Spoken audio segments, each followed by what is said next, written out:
tompo misaotra an'andriamanitra mandrakariva isika no namezany tompotoana toy izao afahantsika miamindray atao-trano misaotra sy derazy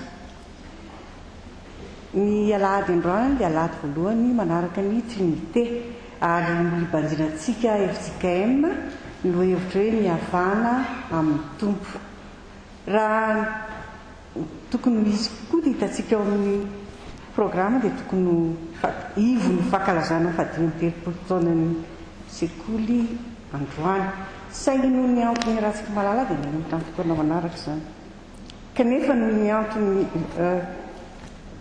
manokana dia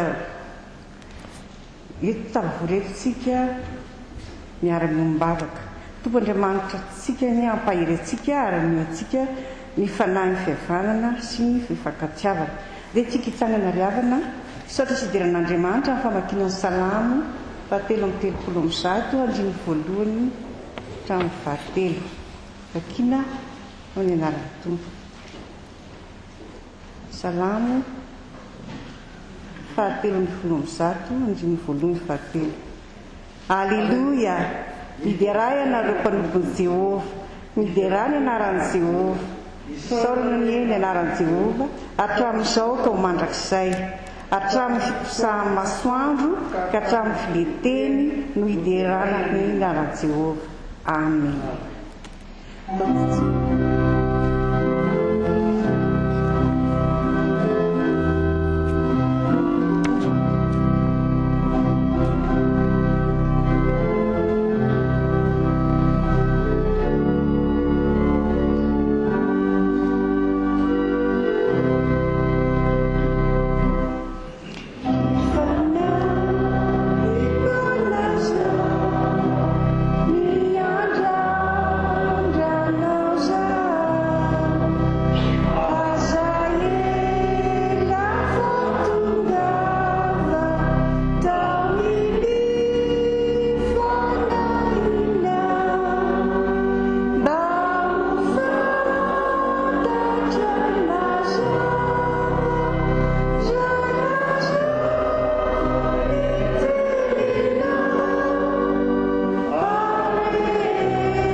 Arivavaka isika petraka isika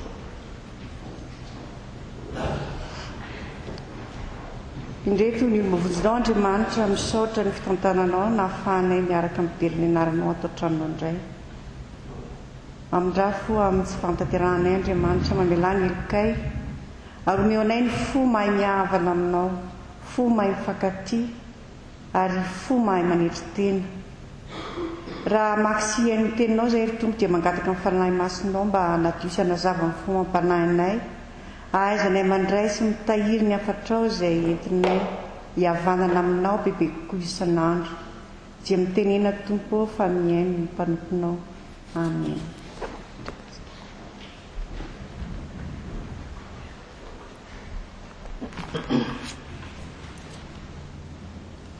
Iaraka maky ny teny soratra masina tsika tompo izany dia hita ao amin'ny marika toko fasivy andiny fahatelo amby telopolo ka hatramin'ny fahadimapolo amin'ny anaran'i Jesosy. Ny nampianaran'i Jesosy ny mpianany anetry tena sy fankatia ary tonga tao Kapernaona izy ary rehefa mby tao an-trano Jesosy dia nanontany mpianany hoe inona no ny adianareo hevitra teny an-dalana, fa tsy nahateny izy satria efa niady hevitra teny an-dalana izy ny amin'izay lehibe indrindra. Ary rehefa tafapetraka Jesosy dia niantso ny 12 lahy izy ka nanao taminy hoe raha misy teo voalohany dia atao farany amin'izy rehetra sy ho mpanompon'izy rehetra izy. Ary nandray zaza izy ka nametraka azy teo afovoany, ary notrotrony ilay zaza dia hoy izy tamin'ny mpianany, nazovy no mandray zaza iray tahaka itony amin'ny anarako dia mandray ay, ary nazovy no mandray ay dia mandray ay fa izay naniraka ay. Ary io Jaona tamin'ny mpampianatro nahita olona anankiray namoaka demonia tamin'ny anaranao izahay ka norarahanay izy satria tsy nanaraka antsika.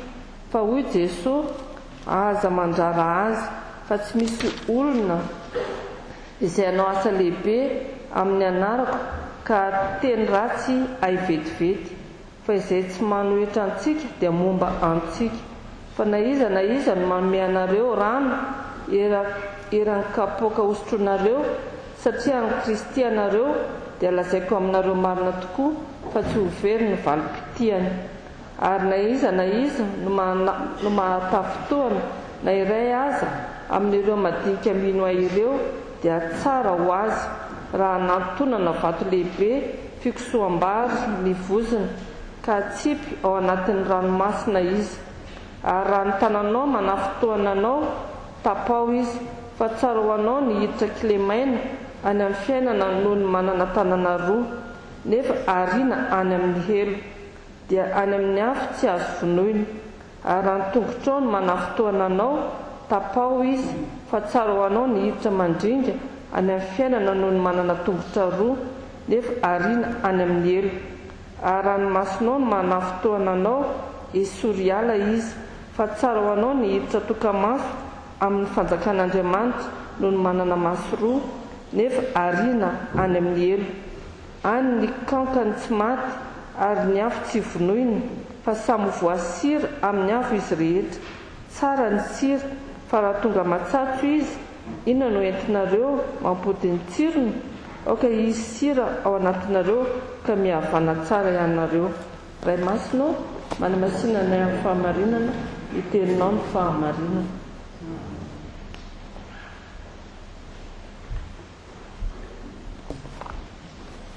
Ataontsika ry havana ny mpisanganana ny hira 720 andriny voalohany sy fahaefatra, hira 720 sy eninjato.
Isika havana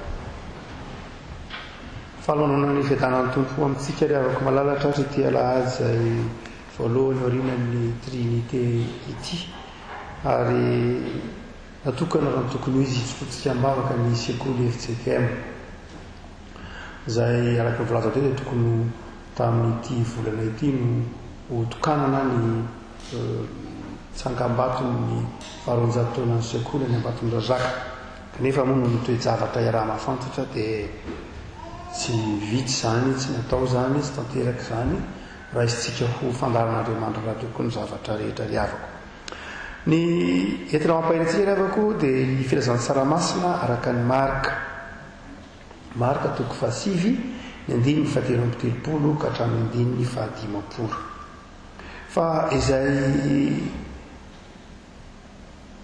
vakitsika riavako malala dia ny andiny ny fahateloamby telopolo ny tapany faharoa. Inona no nedinareo hevitra teny an-dalana?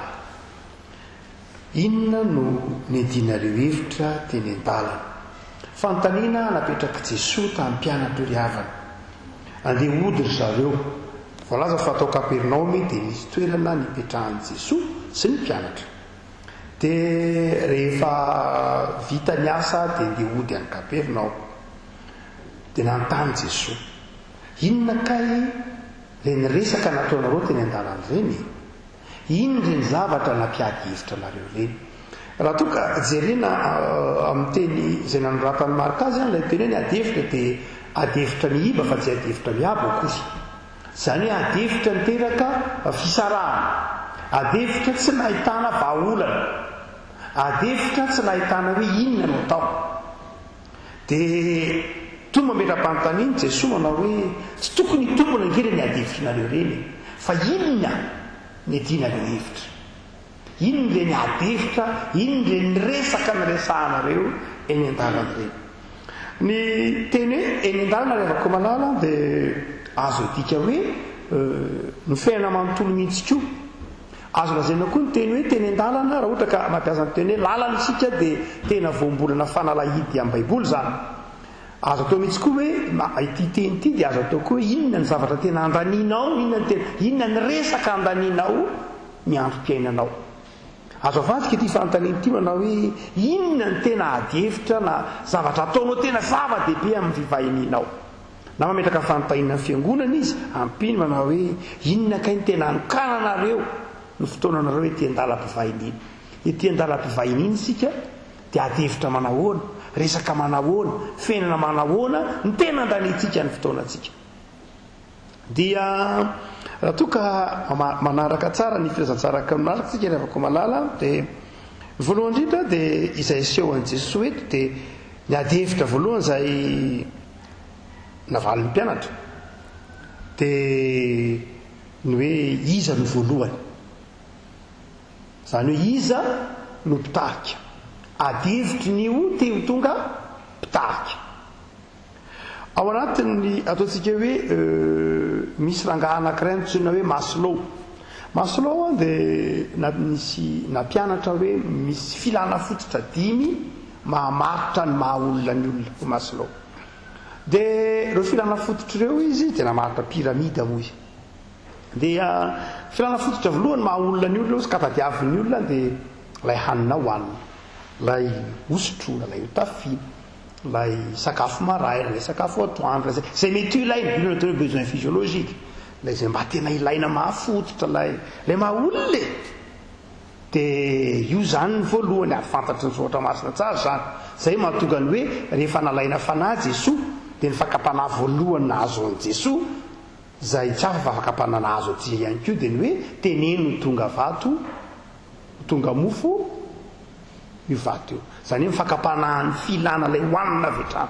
Zay natonga ny vavaka nampianarin'ny tompony hoe omeo anay an'io izay hanina sahaza anay. Fantatr'Andriamanitra io filana fototra io izay tena zava-dehibe amin'ny maha-olombelona.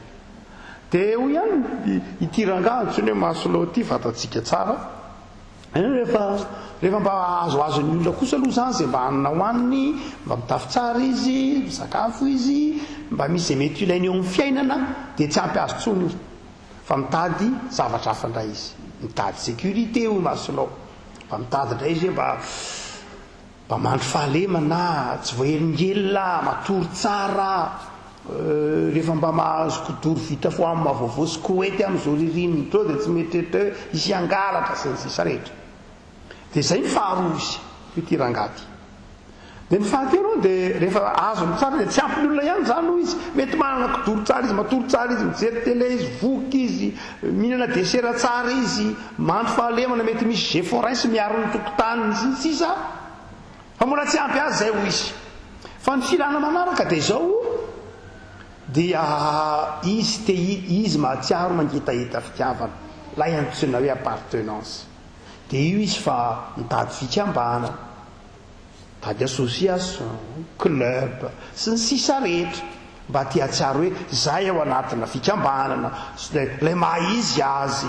zay malagasy zay kristiana zay ambotately zay protestanta zay katolika zay skoto zay sy ny sisa rehetra zany hoe rehefa mba metimety le olaka azony zao rehetra dia lasa mitady ndray izy lay antsonina hoe appartenance lay hoe za dia mba misy heviny fiainako za dia misy ohatran'izao za dia mpikambana ry misy dikany isanandroko sy ny sisa rehetra dia rehefa tonga amin'ny dikana fahatelo izy io ngamasolo dia tsy ampy azy any io tsy ampy ny olona io zavatra mandeha ho azy amin'ny olona mihitsy zany ny antsonina hoe sentiment d'appartenance tsy zakan'ny olona zany ny hoe ahilitsy tsy zakan'ny olona ny hoe roana tsy zakan'ny olona ny hoe tsy rarahina fa zava-dehibe tena filana fototra mihitsy amin'ny olona ny fikarohana raha appartenance zavatra psykolojika eo masolo zavatra mandeha ho azy tsy hoe fa hotany zany fa tena ilain'ny olona mahafeno azy ny fitadiavana ny maha hoe za dia zao dia ao anatiny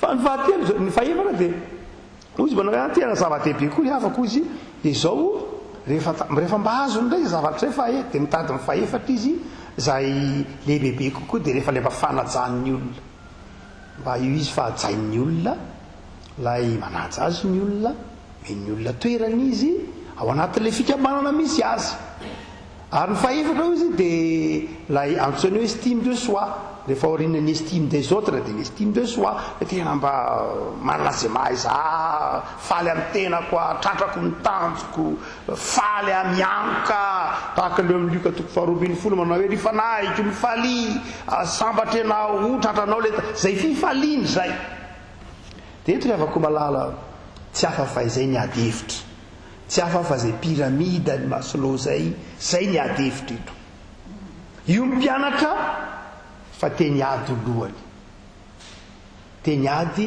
mba lohany zany mba te ho sefo mba te ho lehibe mba te ho mpitarika sy ny sisa rehetra anareo avako malala mety ho zany ny andanin'ny olona ny fiainana ety andalam-pivahinena ary mety ho zany no andanin'ny olona ny isanandrony ety andalam-pivahinena miady lohany miady ho sefo miady za dia tena tsy maintsy ataoko izay mba mahatonga ohatr'izao zany lehibe fa amin'ny fomba fijery maso aloha zany rehavako malala fa ny mahafinaritra amin'i Jesosy dia izao tena navadiky Jesosy zany piramidy zany navadiky Jesosy zany satria amin'ny maha olombelona dia mandrakariva tsy azo mora ko azy ny hoe estime des autres tsy azo mora zany lafo vidy zany amin'izao fiarahamonina misy atsika izao tsy mety tsy maintsy manambola ny mpanan-karena ny tsara fianakaviana ny tsara fototra zany vao mety hoe mba mahazo an'izany hoe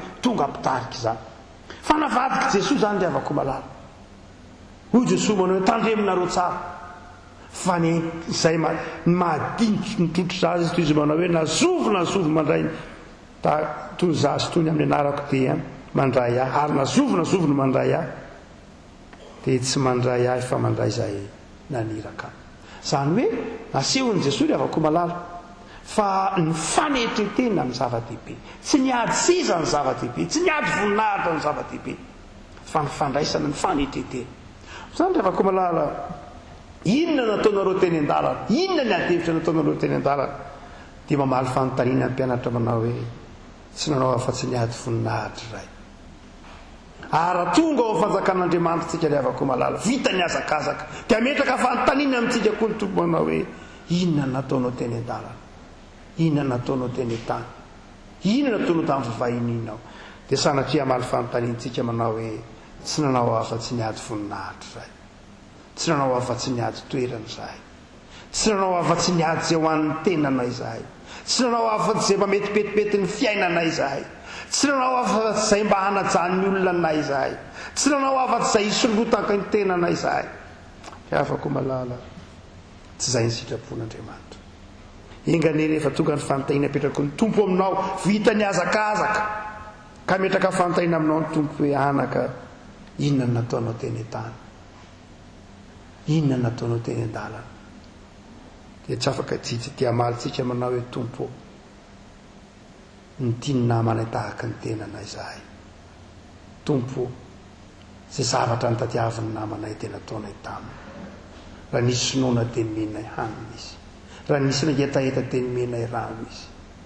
Ingany ravako malala havaly io fanontaniana io ianao fa tsy tahaka ny mpianatra zay tsy nahavaly ny fanontaniana satria tsy nahita fa tsy ny tenany izy. Fa ny faharoa ravako malala inona ny dino rehevitra teny an-dalana dia naka ohatra koa Jesosy ery ambany ery 9:40 Jesosy fa na iza manome anareo rano eran'ny kapoaka ho sotroinareo satria ny Kristinareo dia lazaiko aminareo marina tokoa fa tsy very ny valim-pitia. Ino io afaka malala zany hoe inona koa narotonareo teny an-dalana teny ampivahinina dia zavatra faharoa mandany ny fotoanan'ny olona teny an-dalana ampivahinina afaka malala dia ny hanina hohanina. Inona nataonareo teny an-dalana tena tsy nieritreritra fa tsy ny hanina hohanina zahay, dia nihinan-kanina nataony teny an-dalana, dia nieritreritra zay ho an'ny kibonay nataony teny an-dalana, dia nieritreritra zay fahafinaretanay nataony teny an-dalana, dia tsy nieritreritra fa tsy zay mahafinaritra ny fiainanay nataony teny an-dalana. Avako malala efa nafarany tompo io ary efa nanafatra ny tompo manao hoe zao rehefa eny an-dalana ianareo mpivahinina dia izao aza manany hohaninareo, aza manany sotroinareo, aza manany amin'izay iainareo fakatsao aloha ny fanjakan'Andriamanitra sy ny fahamarinana. No zany rehefa koa malala fanontaniana mipetraka amin'ny fiangonana izy io, fanontaniana mipetraka amintsika kristianina ihany koa, ndraindray ny mampifamaly nantaontsika hoe tsy mampitovy hevitra ny mpino ety amin'izao tontolo izao, tsy mampitovy hevitra ny fiarahamonina dia ny hanina hohanina miady noho ninona noho n'ilay hanina hohanina. Raha miteny hanina hohanina dia tsy ilay zavatra hohanina ihany fa miady noho ny materiel, miady noho ny zavatra hita maso, tsy miava noho ny zavatra hita maso, fanaritaka noho ny zavatra hita maso, dia lany ny andro. Tsy vita ilay fikatsahana ny fanjakan'Andriamanitra, tsy vita ilay zavatra tena andrasan'Andriamanitra amin'ilay andro pisina, fa inona ny ady-hevitra ny materiel. Tsy ratsy akory zany ravako malala, tsy ratsy angeny fanana zavatra tsara ain'Andriamanitra toko nanankarena be Abrahama, nanankarena be Mosesy, nanana zany toro David, Solomon, inona tsy men'Andriamanitra azy, fa hoe inona ny andaninao ny andronao. Abrahama nge tsy laha ny andro nanisany ondriny sy ny ombony sy ny ramevany tao hoe 5, 7, 30, 100, nanana be dia be Abrahama fa tsy zany nandaniny ny androny. Na i Mosesy na koa ataontsika hoe tsy fantatro i Davida, tsy zany mihitsy nanana zany rehetra zany izy fa tsy zany nandaniny fotoana. Rehefa koa malala fa miainy fiainantsika ankehitriny, miainantsika olombelona ankehitriny, raha metraka fanontaniana Andriamanitra ry olombelona, inona ny nandaninareo ny fotoananareo, inona ny ady-hevitra tena nandanina ny fotoana, dia nivalina dia zao hoe tompo tena ny ady-hevitra iray momba ny fohaninay, ahoana ny atsara ny fiainana ihany ary ny ampaha-potoana na dia nikatsahana ny fanjakanao alazara fa misy. Eritrereto amin'ny fomba tsotra fotsiny hotsika manao kady sika hoy ny tompo manao hoe manaja ny andro sabata kristianina fatatsika alahady, dia alezo saretsaina hotsika fa nomen'Andriamanitra andro fitotsika zany ao anatin'ity herinandro, ny apahafitony zany andro anankiray apahafitony zany amin'ny herinandro nomena ny fotoana no ho an'Andriamanitra. Raha ohatra zany ka mampiasa ny fotoana antsika isika marina loatra fa tsy kajo mitombona koa zao ary tsy hanao kajo aminao Andriamanitra, fa ho fampieritreretana anao amin'ny hoe inona ny medinao hevitra, dia atao hoe apahafitony monja zany nalain'Andriamanitra amin'ny fotoana anao. Kanefa amin'io apahafitony io atao hoe apahafitony zany zao apahafitony ilay herinandro dia zareo fitro zany zao. Raha ohatra ka 70 taona ilay olona zany ka atao hoe tena ndray andro izy 420 amin'ny 420 ora tena nalaza an'ilay sabata. Raha 70 taona izy zany a dia ny ampahafitony 70 dia 10 taona. Raha totaly zany a tena nanonkolon'Andriamanitra feno hoe tena io dia 10 taona. Kanefa tsika raha 70 taona zany vao teraka izy dia tena nalaza ny andro sabata manapa tonga amin'ny 70 dia ny 10 taona no n'Andriamanitra velona 70 taona izy. Fa izao nefa amin'ilay 70 taona io amin'ilay andro tsotra io nakady tsotra efa petretanao fa ianao mahita marika amin'ilay 420 nge tsy 420 ora kory fa mbola paha 420 ihany dia atao tsy hoe mivavaka atao ampiangoana antika sao adiny ray dia kaziondray ary fa kaitsy apahafitonyilay izy fa paha 420 dia zarao 420 ndray le 10 taona. Fa raha 10 zaraina 420 dia 6. Ary raha ohatra ka 30 taona ilay olona vao tena mpanazoto dia mbola zarao atsasany indray fa zareo 7 zay. Le 10 iny dia zareo 7 dia tsy izy raha totaly amin'ny 70 taona 20 taona tena ny men'Andriamanitra anao dia inona ny tena nandaninao ny andronao azy. Io fanontaniana napetraka ny tompony. Avy nanasa'Andriamanitra tsika ry apôstôly. Avy nanasitra na avy nanao an'izao rehetra ao ny ainy fampianarana ianareo dia mbola inona ihany nandaninareo ny andronareo. Dia iny valitena ry manao hoe tena mbola tsy nieritreritra fa tsy ny hanina hohanina izahay, tsy nieritreritra fa tsy ny zavatra izay mahafinaritra anay, iny tena nandanina ny fotoananay. Dia afaka malalo rehefa rahatr' izay vitany iny azakazaka ao ka metaka fanontaniana aminao ange Jesosy tsisy afa-miala amin'ny fitsaran'Andriamanitra ange. Fitahany devoly fotsiny hoe tsisy fitsarana, tsisy Andriamanitra. Baiboly mivelatra tsy maintsy atrika ny fitsaran'Andriamanitra. Dia metraka fanontaniana izy inona ny nandaninao ny fotoananao, inona ny netianao hevitra teny ambonin'ny tany, inona ny nampiasanao ny zavatra amin'iko anao. Ka raha sanatria maro manao hoe tompo ny tena nandaniko ny fotoanako any dia tsy nihinana fa-tsy takosy nema no mahafinaritra fa tsy mba ny saina ny fanjakanao aho, tsy nitanterahako le hoe katsao aloha ny fanjakan'Andriamanitra. Dia afaka malala tsy ratsy ny fieritreretana fiainana isan'andro tsy maninona fa izao filany zany maha-olombelona fa izao avy lio ndresaka amin'ny fiainanao te-panjiny ny fanjakan'Andriamanitra izay ovatanina rahatra izay.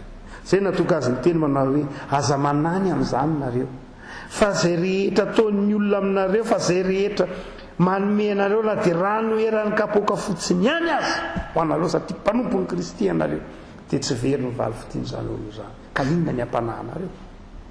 Farany dia avako malala inona nandaninareo andro misy ambony ry inona no nidinareo hevitra teny an-dalana.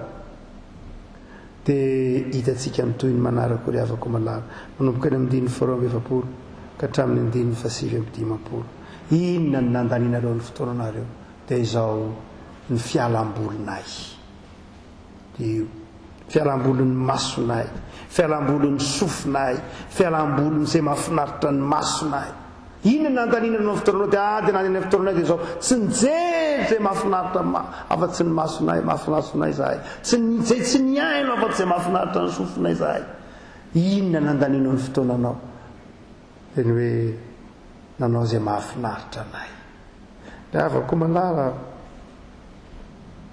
asa manahoana ny famaliana izany fanontaniana izany ankehitriny satria ny mpianatra dia tsy navaly izany fanontaniana izany. Fantatry ny mpianatra hoe tena marina ny tenin'Andriamanitra, marina ny fanontaniana Jesosy, hay fantatry Jesosy mihitsy kay vakiny fotsiny hoe tena kay tsy mibanjina ilay zavatra nasainy nobanjiny izy. Efa eo ambony eo Jesosy no miteny fahitsangana maty hiaritra fahoriana nampianatra mpianatra fa hoe zao no antsoina hoe fiaina, zao no antsoina hoe maha-kristianina. Fa inona indray nataon'ny mpianatra izay mbola mahafinaritra azy. Misy filozofa anankiray antsoina hoe Epicure, efa resahako tamin'ny toriteny izy ity. Filozofa anankiray antsoina hoe Epicure. Epicure dia tsy afa-tsy akory fa mpiray lalana, mpiray tarika tamin'ireo filozofy izay Sokraty, zandrin'ny Sokraty teoriana moa izy fa nalaka ny Platon sy ny tateoriana rehetra. Dia izay io renina ny filozofia sy ny fahendrena tandrefana mihitsy. Dia hoy Epicure, raha tena tianao ny ahasambatra anao dia zao no lazaiko anao, ataovy izay mahafinaritra anao, tanterao ny fanorinao. Atoroko anao tsy efa nateny ny fahasambarana hoe épicure raha tsorona ny filozofia dia izao, ataovy mihitsy izay mba mahafinaritra, aza mba miafiafy zany amin'ny tena, aza manaonao régime zany, inona ny ampiafinao ny tenanao zay tsy mahasambatra anao, miafy loatra ianao. Fa atsalonao ve mba manao zay mba mahafinaritra, zay mahatonga ilay mpamaritoetra na adjectif hoe épicurien. Ny antsony hoe épicurien matetika dia olona somary bebe kipo kely, bebe atoka kely, bebe soka kely. Aza jerena ny olona akaikinao ka teny hoe zay lasa tena épicurien, tsy zay. Fa fomba fitetehana mahavoka ty filozofia ny épicure mihitsy. Dia zany rehefa koa malalakeny toe-tsaina tandrefany, ataovy izay mahafinaritra anao, aza miafiafy mihitsy e. Inona ny adinareo hevitra teny ambonin'ny tany, inona natao dia nanaraka ny filozofian'ny épicure zay zay mahafinaritra anay no nataonay. Amin'izao andro enanay zao dia zao hoy ny teny Soatra Masina hoe mandianana ry tanora, mandihana amin'izay sitraky ny fonao, ataovy izay mahafinaritra anao, araroty ny fahatanoranao, mifality ny mbola tanora ianao, fa tapahana ilay andininy ireo, tsaro fa mbola ho tsarain'Andriamanitra ianao. Io tsaro fa mbola ametrahana fanontaniana ianao hoe inona ny nandalinao ny fotoananao, inona ny adinao hevitra, mandana mifaly, ataovy izay mahafinaritra anao, mena fafana ny dikan'izany. Fa aza adinoina fa tsy maintsy mbola isy hampamoaka. Alay hampamoaka dia zao ametra-panontaniana aminao hoe inona no nataonao. Enganira avako milala ho takatrao fa zany rehetra andeha tsy voavaly ny mpianatra, ary tsy voavalintsika koa raha ankehitriny. Hoy Jesosy Kristy Tompo avako malala mamarana ny teny io izy, aoka hisy sira ao anatinareo. Raha misy sira ao anatintsika ry avako malala dia le fanasina ao anatintsika fa tsy any ivelantsika. Ny fifaliana tsy any ivelany ka ho tadiavina. Raha fifaliana ny velany ka ho tadiavina dia voatery mijery any tamama voafaly, tsy hoe manina akory tamama zanatry na hoe andeha hijerina voafaly. Fa ny kristianina rehefa malala ny fifalian'ny kristianina tsy avany velany maka ao anaty, fa avaty anaty maka ny velany, satria efa ao anaty lay sira, lay fifaliana, efa ao anaty lay fahafenona. Tsy zavatra tadiavina ny fahafenona amintsika, efa ao anaty. Tsy zavatra tadiavina ny aja mamboninahitra amintsika, efa ao anaty. Tsy zavatra tadiavina natao fiainana amintsika, efa ao anaty. Dia izay ny mahatonga antsika tsy mandany ny ady hevitritsika, ny fotoanantsika ny zavatra ohatran'izany, satria izany zavatra izany efa nomena antsika. Tsy manana an'izany zao tontolo zao, tsy manana fiadanam-po izy, tsy manana fifaliana izy. Dia voatery tsy maintsy mitady fifaliana aiza, inona ny tsy atao tadiavana fifaliana. Tsy mety afa-po izy, tsy manana mandrakariva izy, hoy filazan'ny Jakoba azy. Na dia efa manana izy dia mbola eritreretiny tsy manana, efa omen'Andriamanitra eo aminy dia mbola tsy fantany foana hoe manana. Dia tsy zany nefa ianao efa manana n'ilay sira, ilay fanahy masina, ilay maha ianao anao, efa ao aminao daholo zany rehetra zany. Dia iny ianao andaninao ny fotoananao, fikatsahana ny fanjakan'Andriamanitra, fampandrosoana ny fanjakan'Andriamanitra, ny fanatonana n'Andriamanitra. Hoe Tompo makany aminao ny fiainako, ivavaka sika riavako. Tompo misaotra anao zahay noho ny fitiavanao sy ny famindramponao. Misaotra anao fa apatsiahivinao indray amin'ity alahadin'ny trinité ity, ny amin'izay hevitry ny fiainanay sy ny andanina ny fotoananay, ny andanina ny aranita-tsainay, ny andanina ny fanomeza-pahasoavana izay nomenao anay. Mametra-panontaniana aminay ianao, manao hoe inona ny adinareo hevitra eny an-dalana, inona no anokananareo ny fotoananareo, inona no ampiasanareo ny talenta izay nomenanareo. Tompo, misaotra anao zahay fefa nampitoerinao ty anatinay ny fanahinao masina, izay sira manamasina anay, ka ny sitraponao no andaninay ny fotoananay, ny fanarahana anao no andaninay ny fotoananay, ny fitiavanamana no andinanay ny fotoananay, ny asa soana no kananay ny fotoananay. Raha tsy efanay zany amin'ireo fo zay Tompo, tao amin'izay iankina mandrakariva aminao. Vavaka ho an'ny tokantrano tsirairay tongety Tompo, jereo amin'ny famindramponao anjaka eo amin'ny tokantrano tsirairay Jesoa lay sira izay efa nafaranao dia ny fanahinao masina azo amin'ny tokantrano tsirairay hanova ny fomba fijerinay natao eo fiainana tsy akatahaka ny fijerin'izao tontolo izao zahay satria tsy manana anao izy ireny fa zahay manana anao dia ampianazo zay tompo hahita fifaliana amin'ny fiainana isan'andro vavaka izay ho an'ny firenenay mampahireza ny malagasy rehetra ao ireo sahirana ao ireo very asa ao ireo mpianatra izay hitanao ny fahasahiranana ankehitriny tsy afaka mamonjy sekoly ao ny ray aman-dreny amin'ny fikarakarana sy ny famelomana tompo tsy manapetra ny famindramponao dia mampahirezany reny isam-batan'olona ianao dia jereo ny fiangonanao amin'ny fijona vavolombelo dia irizo amin'ny fahamasinana tompo ary ho fanasina sy fahazavana eto anivon'ny tonosy malalana ity ny fiangonanao amin'anarany Kristy mpamonjy nanaovana izany vavaka izany ary mbonanay tompo ilay vavaka nampianaranao anay manao hoe rainay izay any an-danitra ho hamasinina neny anaranao ho tonga neny fanjakanao atao aneny sitraponao ety an-tany tahaka ny an-danitra meonay ny anina sahazaonay ary mamelana eloka tahaka namelana izay meloka taminay ary aza mitondra anay amin'ny fakatana manafahana ny ratsy anao ny fanjakana sy ny ary ny voninahitra mandrakizay amen. Tsika sekolady rehefa malala raisina tsy amin'ny positranina tsy any leson'ny klasy fahatelo klasy fahafito dia klasy fahavalo raisina ao amin'ny positrano zany raha tsy ao ny ankizy dia raisinareo ray aman-dreny mpitao aminy ny lesona fa mitoy ihany ny leson'ny sekolalady dia afaka malala dia anatin'ny fihiboana ary sika mikatsika ny fanjakan'Andriamanitra mandrakariva ahavalony fanontaniana hoe inona ny andanina amin'ny fotoananao tetỳ amin'izao tontolo izao raisiny tsodrano fahasoavan'i Jesosy Kristy tompo izay mihoatra noho ny fahalana rehetra ny no eo aminao ka hampaharety nitoetra amin'ny fitiavana n'Andriamanitra ray zanaka fanahy masina ianao dia ny fahasoavan'i Jesosy Kristy tompo ny fitiavan'Andriamanitra ray ny firaisana ny fanahy masina aninika ny fiainanao isan'andro amen.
Andriamanitra ireny voninahitra amin'ny anaran'ny Ray sy ny Zanaka ary ny fanahy masina amen.